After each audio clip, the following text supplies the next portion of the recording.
Yuk kita bahas. Halo sahabat Gen, semoga Anda tetap semangat dalam mempersiapkan tes P3K ya.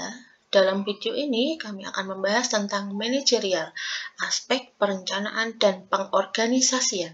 Mari simak video berikut. Anda harus menyusun jadwal untuk proyek tim yang kompleks. Apa langkah yang paling tepat? A. Membuat rencana tanpa berkonsultasi dengan tim. B.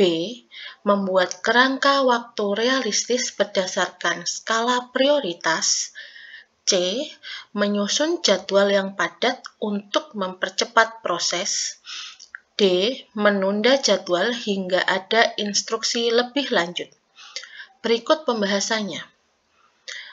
Aspek perencanaan dan pengorganisasian. Kemampuan menyusun jadwal proyek secara efektif menjadi kunci dalam memastikan setiap pekerjaan berjalan lancar dan tepat waktu, terutama dalam proyek yang kompleks dan melibatkan banyak pihak.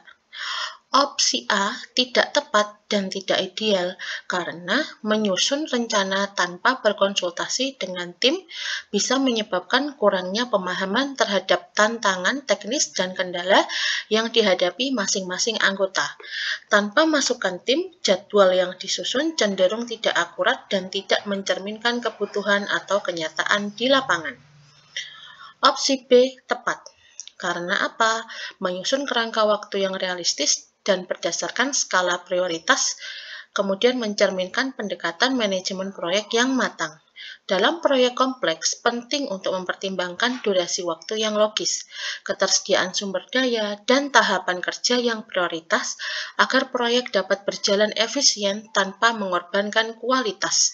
Penjadwalan realistis juga memungkinkan identifikasi risiko sejak awal serta memudahkan koordinasi antar anggota tim. Opsi C kurang tepat karena terdengar efisien namun bisa menjadi kontraproduktif. Jadwal yang padat tidak memperhitungkan waktu cadangan atau buffer untuk mengatasi hambatan yang mungkin terjadi. Hal ini dapat menyebabkan stres pada tim dan meningkatkan kemungkinan keterlambatan atau kesalahan dalam pelaksanaan. Opsi D tidak tepat karena menunjukkan sikap pasif dan tidak proaktif.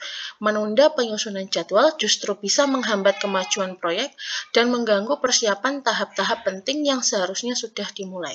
Seorang pemimpin proyek harus mampu mengambil inisiatif dan tidak menunggu arahan terus-menerus dalam hal-hal yang bisa segera direncanakan dengan matang. Maka jawaban yang betul adalah opsi B. Anda telah menyimak video pembahasan tentang manajerial. Semoga video ini menambah pemahaman Anda tentang aspek perencanaan dan pengorganisasian yang telah dibahas. Sampai jumpa pada tayangan video berikutnya. Tetap semangat belajar ya.